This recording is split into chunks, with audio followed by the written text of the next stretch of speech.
Hello दोस्तों, आपका स्वागत है हमारे यूट्यूब चैनल पर। तो आज इस वीडियो में हम डिस्कशन करने वाले हैं टाइप्स ऑफ सेमीकंडक्टर के बारे में। तो दो टाइप्स के सेमीकंडक्टर होते हैं, N type and P type. तो चलिए अब इसके बारे में हम बारी बारी से डिस्कशन कर लेते हैं। देखिए, जो एन टाइप सेमीकंडक्टर होता है, इसको एन स्टैंड फॉर क्या होता है, निगेटिव। अब देखिए यहाँ पे क्या होता है, this type of semiconductor are obtained due to metal excess defect. इस तरह के जो सेमीकंडक्टर होते हैं ये मेटल एक्सिस डिफेक्ट के थ्रू हमें प्राप्त होते हैं। Or by adding element of group 15 nitrogen phosphorus arsenic antimony bismuth is added germanium और सिलिकॉन बाय डोपिंग। या फिर ये ग्रुप 15 के एलिमेंट में यानी कि nitrogen phosphorus arsenic antimony and bismuth में जर्मेनियम और सिलिकॉन के एडिंग के द्वारा बनाया जाता है जो एन टाइप सेमीकंडक्टर होता है। यानी कि ग्रुप 15 का जो एलिमेंट होता है उसमें जर्मेनियम या सिलिकॉन को हम ऐड करते हैं। अब देखिए यहाँ पे जो ग्रुप 15 है इसमें हम ले लेते हैं फास्फोरस को एंड आर्सेनिक को ले लेते हैं। तो इसमें हम क्या करते हैं, इसमें ग्रुप 14 का जो एलिमेंट है जर्मेनियम या सिलिकॉन अल्ट्रा प्योर जो होता है इसको हम ऐड करते हैं। यहाँ पे जो हमारा फिगर है इसमें देखिए पॉजिटिव और नेगेटिव जो चार्ज है जिन पार्टिकल के, तो यहाँ पे ये नेगेटिव रॉड है, ये पॉजिटिव रॉड है।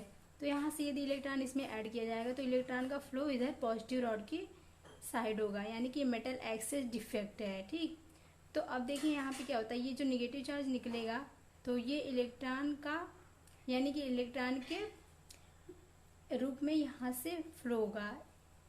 यानी कि देखिए यहाँ पे जो निगेटिव पॉजिटिव है तो ये निगेटिव यहाँ पे जो हो गया है होल हो गया, यानी कि यहाँ पे इलेक्ट्रॉन के थ्रू ये इलेक्ट्रॉन की जैसे बिहेव करेगा, यहाँ से ये इलेक्ट्रॉन के रूप में निकल जाएगा। जैसे कि यहाँ पे इलेक्ट्रॉन, यहाँ पे हम निगेटिव चार्ज को बढ़ा रहे थे तो यहाँ पे पॉजिटिव चार्ज का एक्सेस हुआ, यानी कि मेटल एक्सेस डिफेक्ट हुआ। तो जब यहाँ पे पॉजिटिव चार्ज बढ़ गया तो यहाँ से इलेक्ट्रॉन का निकलना स्वाभाविक है। तो यहाँ से जब इलेक्ट्रॉन निकलेगा तो ये यहाँ पर आकर के निगेटिव चार्ज हो जाएगा। लेकिन यहाँ से ये निगेटिव चार्ज यानी कि निगेटिव आयन के रूप में यहाँ पे एंटर करेगा, तो फिर यहाँ से ये इलेक्ट्रॉन का रूप धारण करके फिर यहाँ से इलेक्ट्रॉन के रूप में ये निकल जाएगा इधर। अब देखिए यहाँ पे क्या होता है, यहाँ पे जैसे कि ये देखिए सिलिकॉन का कोई पार्टिकल है, यानी कि इसमें सिलिकॉन के एटम है। अब इसमें हम आर्सेनिक को इसमें ऐड कर रहे हैं, तो ये निगेटिव चार्ज है पोल जो है यानी कि रॉड का, और ये पॉजिटिव है। ठीक, तो इसको हम इसमें ऐड कराएंगे यानी कि एंटर कराएंगे, तो यहाँ से फिर ये निगेटिव चार्ज के थ्रू ये क्या होगा, इधर निकलेगा।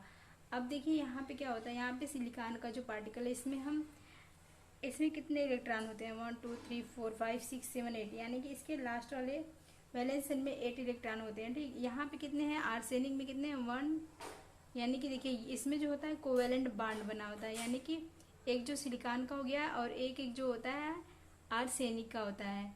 अब देखिए सिलिकॉन का ये वाला है मान लीजिए और आर्सेनिक का ये वाला, तो आर्सेनिक में कितने हैं, 1 2 3 4, यानी कि 4 इलेक्ट्रॉन आर्सेनिक के हैं। ठीक, यानी कि ग्रुप 14 का है। अब इसमें एक का कमी है तो यानी कि एक इलेक्ट्रॉन यहाँ से ऐड कराया गया है, और यहाँ पे ये देखिए पॉजिटिव रॉड है, यानी कि और ये फिर इधर निगेटिव है। यहाँ पे जो सिलिकॉन का एडिंग किया गया है तो इसमें डोपिंग कराते हैं हम, किसका, इसमें आर्सेनिक, यानी कि सिलिकॉन की जगह पे हम आर्सेनिक का डोपिंग कराते हैं। तो यहाँ से सिलिकॉन निकल जाता है, आर्सेनिक यहाँ पे बन जाता है। यानी कि पहले ये वाला हमारा फिगर है, सेकंड वाला ये, यानी कि यहाँ पे सिलिकॉन को हटाया गया है और आर्सेनिक को ऐड कराया गया है यहाँ पे। ठीक, तो यही जो किया गया है आर्सेनिक की डोपिंग के थ्रू किया गया है। तो अब हम आगे देख लेते हैं इस पॉइंट को।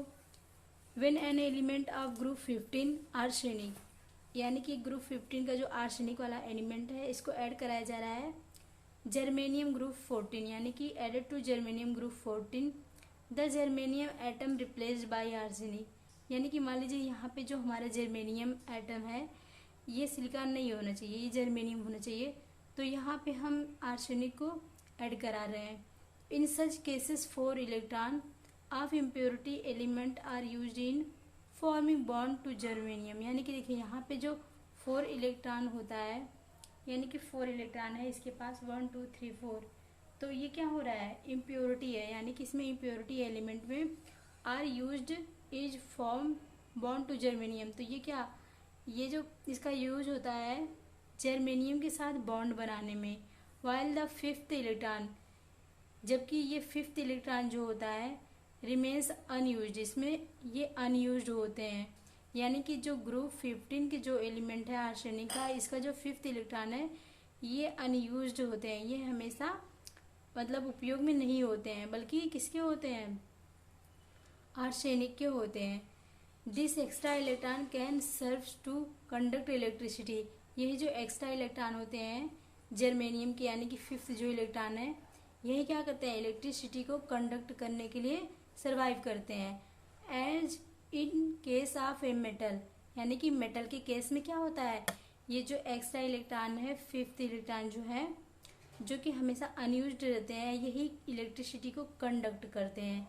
This is known as extrinsic conduction, इसी के कारण इसे हम क्या कहते हैं, एक्सट्रिंसिक कंडक्शन कहते हैं। एक्सट्रिंसिक मतलब बाहर से ये ऐड कराया जा रहा है, तो इसी के कारण इसे हम क्या कहते हैं, एक्सट्रिंसिक कंडक्शन कहते हैं। अब हम देखिए पी टाइप सेमीकंडक्टर को देख लेते हैं। तो पी स्टैंड फॉर पॉजिटिव, यानी कि देखिए this type of semiconductor are obtained use to metal deficiency defect, इस तरह का जो सेमीकंडक्टर होता है इसे मेटल डेफिशिएंसी डिफेक्ट के थ्रू प्राप्त किया जाता है, या फिर by adding with impurity atom containing less electron atom of group 13, या फिर इसमें जो ग्रुप 13 के जो एलिमेंट्स होते हैं उनकी इम्प्योरिटी के साथ इसमें डोपिंग के थ्रू बनाया जाता है, क्योंकि इसमें इलेक्ट्रॉन की संख्या कितनी होती है, 3 होती है लास्ट वाले वैलेंस इलेक्ट्रॉन में, ठीक। Then the parent insulator to the lattice of an insulator, यानी कि ये एक तरीके से इंसुलेटर होते हैं। अब देखिए इसमें क्या होता है, ये जो पी टाइप के सेमीकंडक्टर होते हैं, यहाँ पे पॉजिटिव निगेटिव ये जो इसके पार्टिकल हैं, ठीक, एक दूसरे से बने हुए हैं। अब यहाँ पे ये निगेटिव रॉड है, तो यहाँ से यदि इलेक्ट्रॉन को यहाँ पे ऐड कराया जाएगा तो ये देखिए यहाँ पे पॉजिटिव चार्ज क्या होगा, एक्सेस में हो जाएगा। अब ये जो पॉजिटिव चार्ज यहाँ पे ऐड कराया गया है, तो यहाँ पे ये ज़्यादा मात्रा में हो गया, तो फिर ये इधर मूव करेगा। अब यहाँ पे ये मूव करेगा तो ये वाला इसकी जगह पे जाके शिफ्ट हो जाएगा, ये वाला यहाँ पे आएगा, और फिर ये यहाँ पे आएगा, तो यहाँ से एक पॉजिटिव चार्ज निकल जाएगा, जिसे हम क्या कहते हैं, vacancy of electron deficient hole बोलते हैं, ठीक। यहाँ पे जो क्रिएट हो जाता है, तो ये पॉजिटिव चार्ज हो गया, ये निगेटिव चार्ज, यानी कि ये रॉड है। अब देखिए निगेटिव रॉड इधर लगा देते हैं, पॉजिटिव रॉड इधर लगा देते हैं। इसमें हम इंडियम को क्या करते हैं, डोप करते हैं, यानी कि इंडियम एलिमेंट की डोपिंग करते हैं। तो इसमें क्या होता है, इसमें जो सिलिकॉन का पार्टिकल है वो निकल जाता है, और यहाँ पे इंडियम आता है। इंडियम के लास्ट वाले वैलेंस इलेक्ट्रॉन में 3 ऑर्बिटल है, ठीक। अब देखिए 3 इलेक्ट्रॉन है, तो यहाँ पे यदि निगेटिव चार्ज को डाला जाता है तो ये होल क्रिएट करता है। यहाँ पे देखिए होल जो क्रिएट करता है, ये भी यहाँ पे मतलब इनका फ्लो इधर होता है, फिर ये होल यहाँ पे जाता है, तो ये होल यहाँ पे क्रिएट होता है, इसकी वजह से ये इधर भी निकल सकता है। यदि हम निगेटिव यानी निगेटिव में इलेक्ट्रॉन को हम इसमें ऐड करा रहे हैं, तो यहाँ पे क्या हो गया, movement of electron deficient hole, यानी कि यहाँ पे जो डेफिशिएंट होल हो रहा है, इलेक्ट्रॉन का जो मूवमेंट हो रहा है वो इलेक्ट्रॉन के कारण हो रहा है, होल का जो डेफिशिएंस हो रहा है, ठीक। तो इसे तो देखिए इस पॉइंट में क्या है, indium atom are not able to fully satisfy the tetra covalency of germanium atom because they have 1 electron less than that of germanium, यानी कि इंडियम में एक इलेक्ट्रॉन कम होता है जर्मेनियम की अपेक्षा। Hence some sites are normally unoccupied by the electron, यानी कि इस तरीके से क्या होता है, ये नॉर्मली अनऑक्यूपाइड बाय इलेक्ट्रॉन होता है। This gives rise to electron valency known as positive hole, तो इसमें क्या होता है, जिसके कारण इसमें इलेक्ट्रॉन का जो वैलेंसी होता है, यानी कि ये एक इलेक्ट्रॉन की वैलेंसी को जनरेट करता है, जिसे हम क्या कहते हैं, पॉजिटिव होल कहते हैं, ठीक। यानी कि एक इलेक्ट्रॉन का जगह यहाँ पे खाली हो जाता है, और वो किस कारण होता है, यहाँ पे देखिए इंडियम का 13 ग्रुप का है और ये जर्मेनियम जो है 14 ग्रुप का है, ठीक। इसी के कारण होता है। अब दूसरा पॉइंट है, the migration of positive hole causes the current to flow through the crystal. Such type of semiconductor are called p type of semiconductor, यानी कि देखिए इसमें जो माइग्रेशन होता है पॉजिटिव होल का, इसमें क्या होता है, इसमें जो करंट का फ्लो होता है वो क्रिस्टल के थ्रू होता है। Such type of semiconductor are called P type of semiconductor, तो इस तरीके के जो सेमीकंडक्टर होते हैं उसे हम पी टाइप सेमीकंडक्टर कहते हैं। अब इसमें एग्जांपल है कंप्यूटर चिप, जैसे कि जो कंप्यूटर का चिप होता है ये होता है पी टाइप सेमीकंडक्टर का एग्जांपल है, ठीक। इसमें पॉजिटिव होल होता है वो माइग्रेशन, यानी कि माइग्रेशन के थ्रू उसमें जो पॉजिटिव होल जो होते हैं उनमें करंट का फ्लो होता है। अब हम देख लेते हैं मैग्नेटिक प्रॉपर्टीज, यानी कि देखिए ये जो मैग्नेटिक प्रॉपर्टीज होती है यानी कि इनके चुंबकीय गुण कितने टाइप्स के होते हैं उसको हम बारी बारी से देखते चलते हैं। यहाँ पे देखिए जो पैरामैग्नेटिक सब्सटेंस है इसमें क्या होता है, attracted by magnetic lines of force. दूसरा है this substances lose their magnetic in the absence of magnetic field. This है permanent dipole because they have unpaired electron, यानी कि पैरामैग्नेटिक सब्सटेंस में जो होते हैं उनमें अनपेयर्ड इलेक्ट्रॉन होते हैं जिसके कारण इनमें क्या होता है, परमानेंट डाइपोल होता है। जैसे कि देखिए TiO यानी कि titanium oxide, Ti2O3, VO, VO2, CuO यानी कि कॉपर ऑक्साइड, ETC, ये सब जो एग्जाम्पल होते हैं पैरामैग्नेटिक सब्सटेंस के एग्जाम्पल होते हैं। अब अगला जो है डायमैग्नेटिक सब्सटेंस, इसमें क्या है, they are slightly repelled by magnetic line of force. इसमें थोड़ा सा मैग्नेटिक लाइन ऑफ फोर्स का रिपल्ड होता है, यानी कि रिपल करते हैं।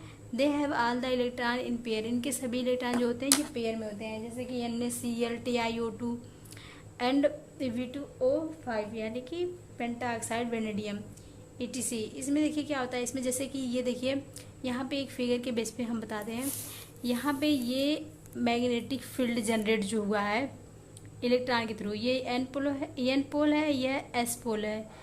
अब यहाँ पे जब इसमें मैग्नेटिक फील्ड जनरेट होता है यानी कि मैग्नेटिक फोर्स, ये मैग्नेटिक लाइन्स है एक तरीके से, तो इसका इस साइड डायरेक्शन है और इसका इस साइड डायरेक्शन है, ठीक।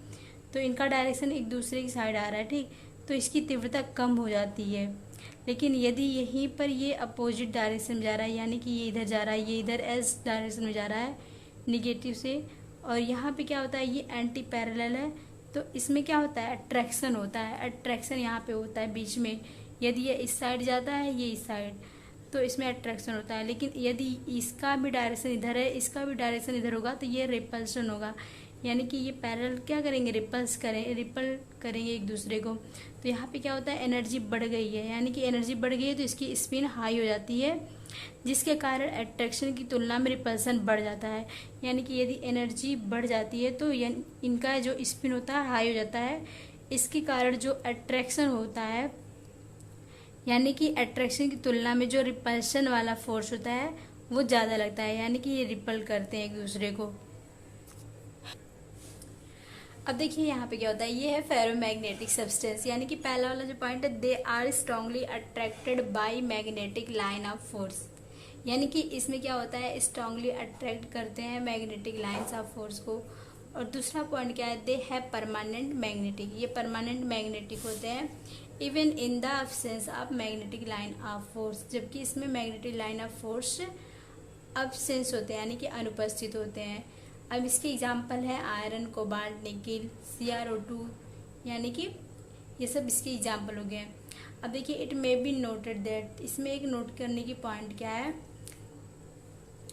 Spontaneous alignment of magnetic moment in the same direction gives rise the ferromagnetism, यानी कि यदि इनका डायरेक्शन जो सेम होता है ये फेरोमैग्नेटिज्म होते हैं। और इसमें क्या होता है, alignment of magnetic moment in the same direction, ferromagnetism. Example है आयरन, निकिल, कोबाल्ट, CrO2। दूसरा पॉइंट है जो अलाइनमेंट ऑफ मैग्नेटिक मोमेंट, यानी कि इसमें क्या होता है, इसमें मैग्नेटिक मोमेंट होता है in the opposite direction results in zero magnetic moment and give rise to antiferromagnetism, यानी कि देखिए इसमें क्या होता है, अपोजिट डायरेक्शन होता है, ये देखिए इस डायरेक्शन में है, ये इस डायरेक्शन में है, तो इसे हम क्या कहते हैं, एंटी फेरोमैग्नेटिज्म कहते हैं। इसमें क्या होता है, alignment of magnetic momentum in opposite direction, anti ferromagnetic. अब इसके एग्जांपल है V2O3, Cr2O3, MnO, FeO, Fe2O3, NiO, TC। अब तीसरा वाला पॉइंट क्या है, alignment of magnetic moment in opposite direction on resulting in a net magnetic momentum gives rise to ferromagnetism, यानी कि देखिए ये जो होते हैं फेरोमैग्नेटिज्म होते हैं, इनमें क्या होता है, इनका जो डायरेक्शन होता है, उनका मैग्नेटिक मोमेंट होता है, ये अपोजिट होता है, यानी कि अपोजिट डायरेक्शन में होता है। लेकिन ये ज़रूरी नहीं है कि एक अरेंज में हो, मतलब कि एक अगर इस डायरेक्शन में है तो दूसरा इस डायरेक्शन में जरूरी नहीं है, दूसरा इस डायरेक्शन में भी हो सकता है, फिर तीसरा इस डायरेक्शन में, फिर चौथा इस डायरेक्शन में। तो ये जो है फेरोमैग्नेटिज्म है, यानी कि alignment of magnetic dipole in opposite direction but in unequal number, यानी कि अनइक्वल नंबर में होते हैं तो फेरोमैग्नेटिक है। लेकिन यदि ये इक्वल नंबर में होते हैं तो ये एंटी फेरोमैग्नेटिक होते हैं, ये हमें ध्यान देना है। इसके एग्जाम्पल जो है फेरिट्स, यानी कि Fe3O4। अब देखिए यहाँ पे जो फेरोमैग्नेटिक एंड फेरोमैग्नेटिक है, यानी कि फेरीमैग्नेटिक एंड फेरोमैग्नेटिक, ये जो हमारा दो है पॉइंट, इसे हमें ध्यान देना है। तो ये जो हो गया ferrimagnetic and ferromagnetic substance change to paramagnetic, यानी कि फेरीमैग्नेटिक एंड फेरोमैग्नेटिक सब्सटेंस को पैरामैग्नेटिक में चेंज किया जा सकता है एट हायर टेम्परेचर, यानी कि हाई टेम्परेचर पर, because random orientation of the spin of electron, क्योंकि जो इसमें स्पिन ऑफ इलेक्ट्रॉन का ओरिएंटेशन होता है ये रैंडम होता है। अब इसमें एग्जांपल क्या है, Fe3O4 is ferromagnetic at room temperature and change to paramagnetic at 850 Kelvin। V2O5 transfer from antiferromagnetic state to paramagnetic state at 150 Kelvin। यानी कि देखिए इसमें जो फेरीमैग्नेटिक है इनमें रूम टेम्परेचर जो है उसको यदि हम चेंज करेंगे तो पैरामैग्नेटिक में 850 Kelvin पे चेंज हो जाता है। लेकिन यहीं पर यदि ये V2O5 जो है जिसका ट्रांसफॉर्म करेंगे हम एंटी फेरोमैग्नेटिक में, तो इसके लिए क्या करना पड़ेगा, यानी कि इसके एंटी फेरोमैग्नेटिक स्टेट से पैरामैग्नेटिक स्टेट में चेंज करना पड़ेगा, तो 150 Kelvin होगा। अब अगला देखिए ये जो हमारा है प्याजो इलेक्ट्रिसिटी। प्याजो इलेक्ट्रिसिटी क्या होता है, the crystal in which the dipole may align themselves in a orderly way to give some net dipole moment are called piezo electricity crystal, यानी कि जिसमें डाइपोल, ऐसे क्रिस्टल जिनका डाइपोल अलाइनमेंट जो होता है देमसेल्फ इन ऑर्डरली वे में होता है, यानी कि ऑर्डरली वे में होता है, and give some net dipole moment, यानी कि कुछ डाइपोल मोमेंट को ये देते हैं, तो उन्हें पाइजो इलेक्ट्रिसिटी क्रिस्टल कहते हैं। सच type of crystal when subjected to presence or mechanical stress produce electricity called piezoelectricity and the effect is called piezoelectric effect। अब इसमें एग्जाम्पल क्या है, एग्जाम्पल जो है क्वार्ट, यानी कि SiO2, अब बोरान एल्यूमिनियम सिलिकेट Al2SiO2, रॉकेल साल्ट इत्यादि जो इसके एग्जाम्पल है। अब जो अगला पॉइंट हमारा क्या है, ये है conversely when an electric field in applied to such crystal there will be mechanical stress because the atomic displacement, यानी कि इसमें क्या होता है, जो इलेक्ट्रिक फील्ड होते हैं जो अप्लाई किए जाते हैं इनका जो कन्वर्सली यानी कि चेंज होता है, क्रिस्टल विल भी क्या होते हैं, मैकेनिज्म स्ट्रेस हो जाते हैं, यानी कि इनके मैकेनिकल स्ट्रेस होता है जिसके कारण इसमें एटॉमिक डाइपोल मोमेंट क्रिएट होता है। This piezo electric crystal used as pickups in records player where this product electrical signal by the application of pressure. इसमें क्या होता है, पाइजो इलेक्ट्रिकल जो क्रिस्टल होते हैं इनका यूज किया जा सकता है रिकॉर्ड टू प्लेयर, यानी कि रिकॉर्ड जो प्लेयर होता है उसको जैसे कि रिकॉर्ड करने के लिए, जैसे कि जो रिकॉर्डिंग होती है जो हम पहले के ज़माने में जो रिकॉर्डिंग प्लेयर किया जाता है जैसे कि कैसेट वगैरह का, उसमें इसका यूज होता था। Where the produce electrical signal by the application of pressure, इसमें इलेक्ट्रिकल सिग्नल को प्रोड्यूस किया जा सकता था प्रेशर के सिद्धांत पे। अगला है जो हमारा पायरो इलेक्ट्रिसिटी। पायरो इलेक्ट्रिसिटी में क्या होता है, some of the polar crystal when heated produce a small amount of electric current, the electricity so produced is called pyro electricity. यानी कि कुछ क्रिस्टल ऐसे होते हैं जो पोलर क्रिस्टल होते हैं, उसमें यदि हीटेड यानी कि हीटेड प्रोड्यूस किया जाता है तो इसमें small amount of electricity generate होती है, तो ये प्रोड्यूस करती है, यानी कि इसमें थोड़ा सा इलेक्ट्रिसिटी प्रोड्यूस होता है, तो इसे हम पायरो इलेक्ट्रिसिटी कहते हैं। यानी कि जो पोलर क्रिस्टल होते हैं उसको यदि हम हीट देते हैं तो उसमें थोड़ी सी इलेक्ट्रिक जनरेट होती है, उसे हम पायरो इलेक्ट्रिसिटी कहते हैं। अब अगला पॉइंट हमारा है फेरो इलेक्ट्रिसिटी। फेरो इलेक्ट्रिसिटी में क्या होता है, These are some piezoelectric crystal in which the dipole are permanently aligned even in the absence of electric field, and the direction of polarization can be changed by applying an electric field. This phenomena is called pyरोइलेक्ट्रिक।